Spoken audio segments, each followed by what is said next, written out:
दोनों मैचों में मिलाकर भारत को 2 विकेटें मिली हैं। 8 विकेट से ये बड़ी हार। वर्ल्ड कप सेमीफाइनल के दरवाजे लगभग बंद है। हालांकि हम कह सकते हैं कि हमने अफगानिस्तान को हरा दिया, स्कॉटलैंड को हरा दिया, नामीबिया को हरा दिया और न्यूजीलैंड अफगानिस्तान से हार जाए, फिर नेट रन रेट में ये हो जाए, नेट रन रेट में वो हो जाए, तो शायद भारत सेमीफाइनल में जाए। हकीकत ये है जो टीम भारत की खेली है दोनों मैचों में, वो शायद डिजर्व करती भी नहीं थी जीतना। शायद दिल जरूर टूटे होंगे, लेकिन असलियत जिसे कहते हैं, रियलिटी चेक भी हुआ है भारत के लिए, क्योंकि जो मर्जी आप कह लीजिए T20 में भारत पीछे ही था और पाकिस्तान ने पहले आकर दिखाया, आज न्यूजीलैंड ने दिखाया कि आप बड़े मैच का दबाव हैंडल नहीं कर सकते। ये नॉकआउट मैच तो नहीं था, लेकिन नॉकआउट की तरह ही था। और एक बार फिर ऐसा मैच जहां पर आपको जीतना है जिंदा रहने के लिए, दगा बल्लेबाजों ने दी। टॉस भी भारत नहीं जीता, लेकिन दोस्तों एक बात का ध्यान रखना कि दोनों मैचों में टॉस जरूर हारे, लेकिन टॉस के कारण मैच नहीं हारे, क्योंकि मैच तो आप पहले आधे हाफ में ही हार जाते हैं। आपसे बैटिंग नहीं हुई, इसीलिए ओस के आने से पहले आप हार मान चुके थे। तो न्यूजीलैंड ने आराम से रन बनाए हैं। न्यूजीलैंड ने 8 विकेटों से इस मैच को जीत लिया है। मदन जी स्टूडियो में है, सुनील गावस्कर, हरभजन सिंह भी मेरे साथ जुड़ने वाले हैं, लेकिन बड़ी खबर यह है कि शायद सेमीफाइनल के दरवाजे भारत के लिए अब बंद हैं। हाँ, वो तकनीकी कारणों से अभी भी भारत जिंदा है।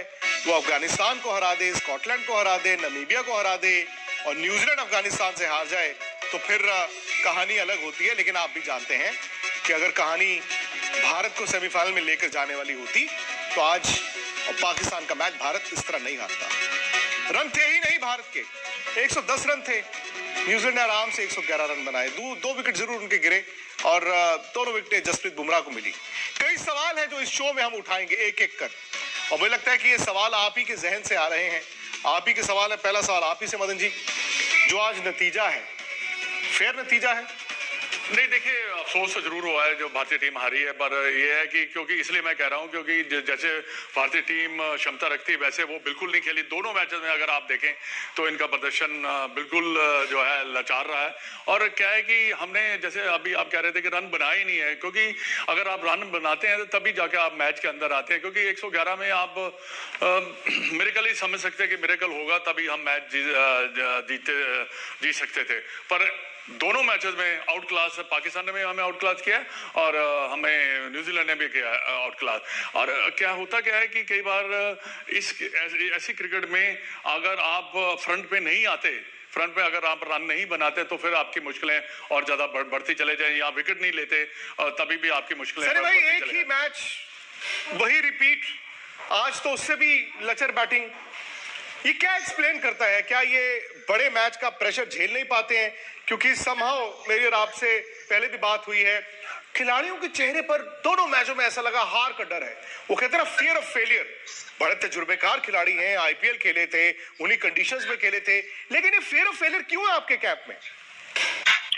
नहीं, मुझे नहीं पता कि ये फियर ऑफ फेलियर है कि क्या है, पर ये जरूर है कि जिस तरह से आज वो जो चेंजेस किए गए बैटिंग ऑर्डर में, उससे कुछ मदद नहीं हुई टीम की। रोहित शर्मा जैसे दिग्गज बल्लेबाज को आप नंबर 3 पर भेजते हैं, आप खुद नंबर 3 पर, जहाँ पे आपने इतने सारे रन बनाए हैं, अब पिछले कुछ सालों में आप नंबर 4 पर जाते हैं।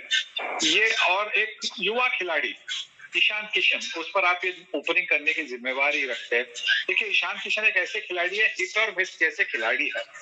मतलब एक मैच में वो रन बनाएंगे, बाकी के मैचेस में वो रन नहीं बनाएंगे। तो ये हिट और मिस प्लेयर के लिए बेहतर होगा कि आप उनको नंबर 4 या 5 पर आप रखें और वो अपना मतलब पोजीशन देखकर फिर वो बल्ला घुमा सकते। पर यहाँ पे आपने उनको ओपनिंग भेजा, तो उससे क्या होता है कि आपने रोहित शर्मा को बोला कि आप सर, हमारा कॉन्फिडेंस है नहीं कि आप बाएं हाथ की जो ट्रेंट बोल्ट है उसका सामना कर सकते हैं।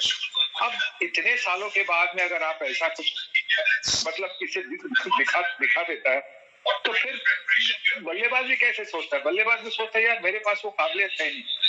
तो ये सारी कुछ चीजें होगी बैटिंग ऑर्डर में। हाँ, अगर ईशान किशन ने आके 70 रन बनाए होते तो हम लोग सब कहते अरे यार क्या बहुत अच्छा बहुत अच्छी चाल है, पर जब नहीं चाल चलती तो फिर क्रिटिसिज्म तो होनी ही है।